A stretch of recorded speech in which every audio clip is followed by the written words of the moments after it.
মানে গেরিনার এই গোপন ঘর থেকে আমাদের ম্যাপের ভিতরে 500 করে কয়েন পাঠানো হয়। এই গোপন জায়গার কথা কেন আগে আমরা জানতাম না? আপনি কি জানেন এই টাওয়ারের এই দরজা কেন এভাবে বন্ধ করা? গেরিনা আমাদের কাছ থেকে কি লুকাচ্ছে?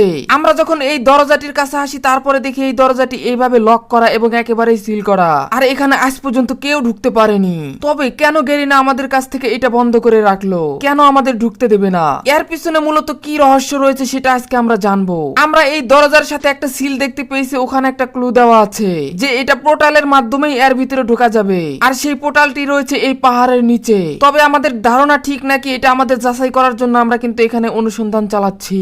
তবে শেষ পর্যন্ত আমরা এখানে খুঁজে খুঁজে দেখবো যে আসলে পোর্টালটি কোথায় গেরিনা লুকিয়ে রেখেছে, যেখানে আমরা আসলে খুঁজে পাবো এবং সেই বদ্ধ ঘরে যেতে পারবো। আমি এই পাহাড়টির নিচে, পানিতে, উপরে সব জায়গায় খোঁজাখুঁজি করতেছি, কিন্তু আশেপাশে তেমন কিছুই পাচ্ছি না। তোমরা জানো ইতিপূর্বে এখানে আমরা অনেক কিছুই দেখেছি, আবার অনেকবারও এসেছি, কিন্তু এখন পর্যন্ত এখানে কোনো কিছুই খুঁজে পাওয়া যায়নি। তবে আজকে আমি একেবারে ভালোভাবে খোঁজাখুঁজি করতেছি, একেবারে এগুলো সুড়ঙ্গ যত যা আছে সবকিছু। আমি নদীর দিকে কিছুক্ষণ নীরব হয়ে তাকিয়ে থাকলাম, হঠাৎ করে পিছনে তাকিয়ে দেখি আরে ভাই এটা কি?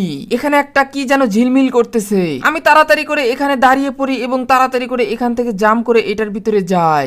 এখানে যখনই আসি তারপরে দেখি আরে এটা তো টেলিপোর্ট লেখা, তার মানে অবশেষে আমরা পেয়ে যাচ্ছি, ওই ঘরেই মনে হয় নিয়ে যাবে। আবার এটা আমাদের কোনো গোলক ধাঁধাও হতে পারে। এখানে আমি যেতে পারছিলাম না, তাই দাঁড়িয়ে যখনই টেলিপোর্ট করি হঠাৎ করে দেখি আরে এটা কোন জায়গায় আসলাম আমি তাড়াতাড়ি করে আশেপাশে তাকিয়ে দেখি আরে এটা তো মনে হয় সেই টাওয়ার যেটার কথা আমি বলছিলাম। হ্যাঁ, আমি পিছন দিকে তাকিয়ে দেখি ও ভাই, আমি তো পুরাই অবাক, এটা কিভাবে সম্ভব? ভাই গেরিনা এই জন্য আমাদের দরজাটি বন্ধ করে রাখছে। এখানে লাল ড্রাম, অনেকগুলো মোমবাতি এবং অনেক কয়েনের পাহাড়। আর ম্যাচ যখন স্টার্ট নেয় তখনই আমাদের এগুলো গেরিনা পাঠিয়ে দেয় বিভিন্ন ঘরে 500 করে কয়েন। গেরিনা এবার আমি গোপন ঘরটি পেয়ে গেলাম। এখন আমি তাড়াতাড়ি করে এই কয়েনগুলো উড়াধুরা নেওয়া শুরু করে দেই। আর সবগুলো নেওয়া যাবে না, যদি আমি সবগুলো নিয়ে নেই তাহলে গেরিনা আমার আইডিটাকে একেবারেই উড়িয়ে দেবে। আর গেরিনা চায় না আমি তাদের এই জিনিসগুলো জানতে পারি। এখানে কিন্তু কম কয়েন নয়, এখানে অসংখ্য কয়েন, একটার উপরে আর একটা কিন্তু একেবারে স্তূপ করে রেখে দিয়েছে। ভাই রে ভাই, অবশেষে গেরিনার টাকার ঘর, টাকার খনি পেয়ে গেলাম আমি। এতগুলো টাকা গাইস, যারা যারা নিতে চাও সবাই এখানে চলে আসবে। আগেই কেউ যাবে না, বিস্তারিত জেনে যাও। এখানে কিন্তু আরেকটা টেলিপোর্ট আমি দেখতে পাই। কি ব্যাপার ভাই, এখানে টেলিপোর্ট আসলো কেমনে? এখানে কি আরেকটা রাস্তা আছে যাওয়ার? তবে কি সেই রাস্তা দিয়ে আমি বের হতে পারবো বা আবারও আসতে পারবো? একটা ঘরে কত রাস্তা।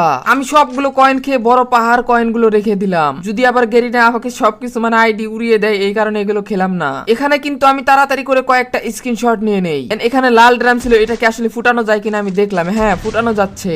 এরপরে আমি এখান থেকে বাইরে যাওয়ার জন্য তাড়াতাড়ি করে পোর্টালটা ধরি। আমি যখন এই পোর্টালটা ধরি সাথে সাথে দেখি আমাকে পিকে নিয়ে এসেছে এবং পিকের ঘরে, কিন্তু ওই জায়গা দিয়ে আসলে ওখানে যাওয়া সম্ভব না, কারণ এটা পিকের